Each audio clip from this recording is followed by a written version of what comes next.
Coming up on Mountain News this morning, a Pike County Detention Center inmate is caught in West Virginia.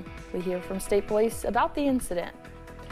And the state of Kentucky could have a designated state mushroom soon. We'll explain. Dedicated to Eastern and Southern Kentucky, this is WYMT Mountain News This Morning. Welcome to Mountain News This Morning. I'm Neely Green with you on this Friday, February 20th. The time is now 5:31. And let's check in with meteorologist Megan Dusnell for a look at your forecast this morning. Megan, are you a rain person or do you not like it? That's a good question. It depends on what the temperature is. So like yesterday when we were talking 60s, we saw some of those rain chances. Beautiful. I loved that. You could smell the rain. But when we're talking sweltering heat and rain, no, or super cold rain, no. It has to be like perfect temperatures. But for today, we are watching as that rain continues to move through. Here's a look at the past 5.5 hours as that system developed over eastern Kentucky. We're watching it now as it's quickly exiting over the course of the next 2 hours. We will watch as it's completely clear from the region. Then we'll look nice and dry heading into the rest of your Friday. One thing to note, though, temperatures are not changing at all today. I mean, we're talking upper 50s and low 60s right now. We'll have a slight dip in temperatures over the next couple hours, but then we'll warm right back into the upper 50s and low 60s. Again, not really going to see too much of a difference with the exception of our far southern counties, which could get into the mid 60s. Overall, though, really just going to be calm temperatures all day long as you look towards the next several hours. Again, slight dip in the morning hours, back up to the low to mid 60s in the afternoon. Neely. Thank you, Megan. A Pike County woman escaped custody at the Pike County Detention Center Wednesday, but is now back behind bars thanks to a partnership across state lines. WYMT's Buddy Forbes has those updates. Troopers with Kentucky State Police Post 9 say they were called when an inmate, 36-year-old Whitney Hurley, walked away from the Pike County Detention Center Wednesday evening. If the judge tells you you're supposed to be in the Pike County Detention Center, then that's where you're supposed to be. So, her charges, I believe, were some failure to appear arrest warrants. The detention center shared a statement Thursday saying Hurley was assigned to a work release role because of her nonviolent offenses, which is what she was doing when she disappeared. Hurley was on the kitchen duty services in the jail. Investigators say the escape happened after a contracted employee who works with the detention center left the building to take out trash. She returned back in, door not properly shut, and Miss Hurley had went down to get some supplies for the kitchen, at which point, may have noticed the door that was open and chance of opportunity. After her disappearance, Trooper Michael Coleman shared a PSA which included a description of Hurley, who was wearing white shorts and a white shirt. And while the post was meant to help find her, he says those details left some people questioning how she got the change of clothes. But investigators say she was wearing them under her inmate uniform. Those are items that you can purchase in the commissary, but she did have jail-issued pants on, which she removed before exiting the building. Hurley was found Thursday morning in Rawl, West Virginia, where deputies with the Mingo County Sheriff's Office pursued her in a chase and charged her with being a fugitive from justice, fleeing with reckless indifference, and fleeing on foot. They also arrested Lena Cantrell of Matewan, West Virginia, who is charged with aiding and abetting in Hurley's escape. And anytime we have something like this, escapee or someone that may go over across state lines, they're very good about reaching out and trying to help us. And, they see it on social media or see it on the news. And luckily they were able to locate Miss Hurley. In Pike County, Buddy Forbes, WYMT Mountain News. Hurley and Cantrell were both taken to the Southwestern Regional Jail in West Virginia. A man charged in his stepson's murder is no longer asking for a lower bond. Joshua Gross withdrew the motion to decrease his bond Wednesday. It will stay at $1 million.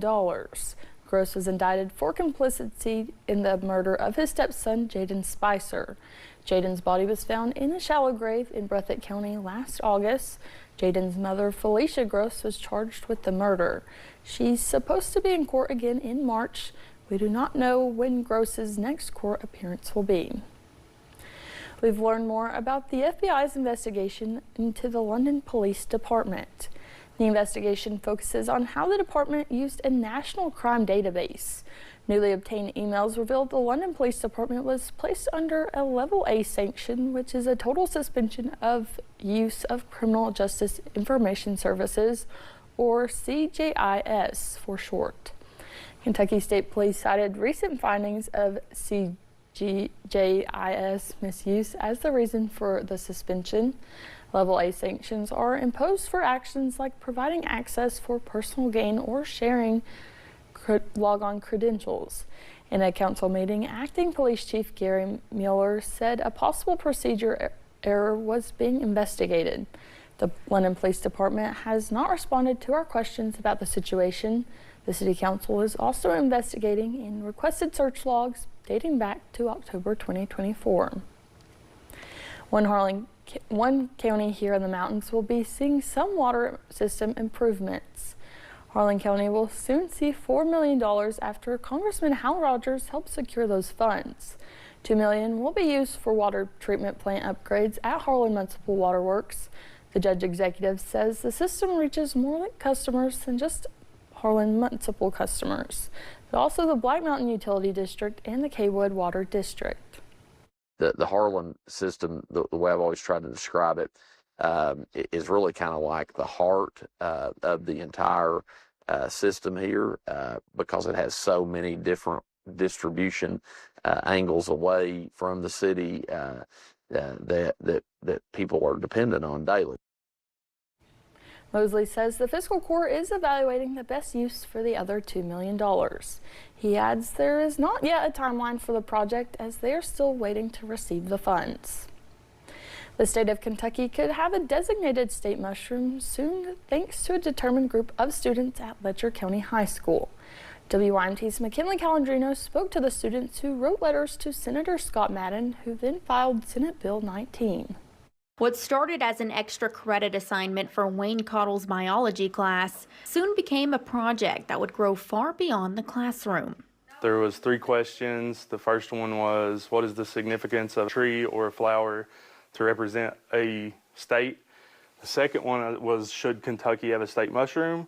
And the third question was, what should the state mushroom be and why do you think it should be? But those weren't the only questions asked, as this group had a bigger question for one state senator. The first thing he said, do you know that we don't have a state-named mushroom, which I didn't know that, which I was struck by the enthusiasm and actually the mushroom, the presentation they gave me and the videos, it shows rubbing the mushroom in different ways that it can turn blue. It actually turns blue. Proposing the indigo milk cap to be designated as the official Kentucky state mushroom. We just think it would be a good representation for Kentucky since it bleeds blue, like us Kentuckians. If passed, this would be the first official state mushroom in Kentucky. But Senator Scott Madden says this effort is more than just the fungi or history. I just think it's a real strong message that, the General Assembly welcomes, kids to be part of the process. I know you never know, one of those kids may be the person that either replaces me or becomes a senator someday.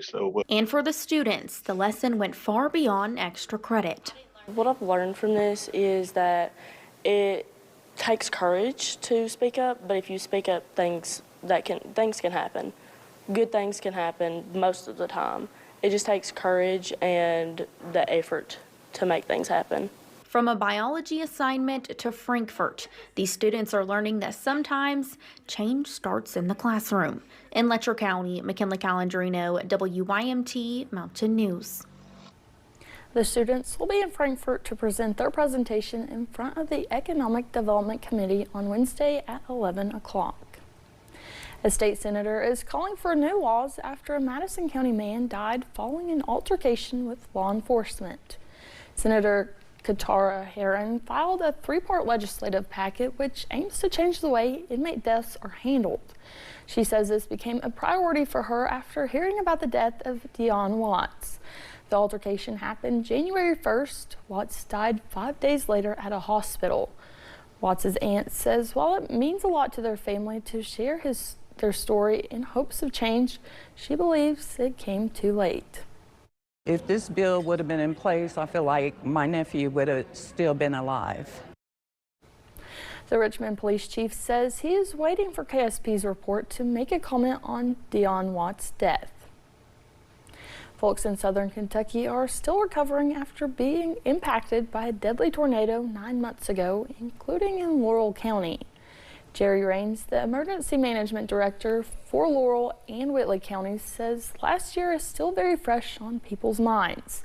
He says for this severe weather season, their awareness will be turned up a notch. We'll be opening our EOC more, be more vigilant, working closer with the weather service to see what is forecast, what could happen.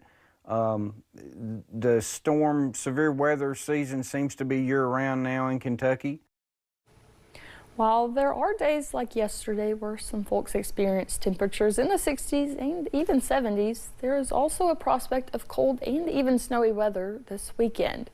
Rain is reminding folks to be prepared for anything. A popular college bar that has been empty for nearly 26 years is getting new life and letting the good times roll again. The Family Dog was the place to be every Thursday night in Richmond in the 70s, 80s, and 90s. College students from across central Kentucky and, of course, Eastern Kentucky University frequented the doors. Now the bar is coming back to life thanks to 2 Richmond natives. They have purchased the Family Dog and plan to reopen it in the fall. They say they will keep what's old and freshen it up. We think it's good to bring it back to life. It's good for the city. It's good for the community. I think everyone is excited about it. It just feels good to be able to give back to our community and let all the people enjoy what they did in the past. In the 1980s, EKU was ranked nationally as one of the country's top party schools. We're getting a first look at the long-awaited Peaky Blinders film. That and more in a look of today's Eye on Entertainment. And you have plans this weekend. I'll tell you how temperatures are dropping and how it'll impact you.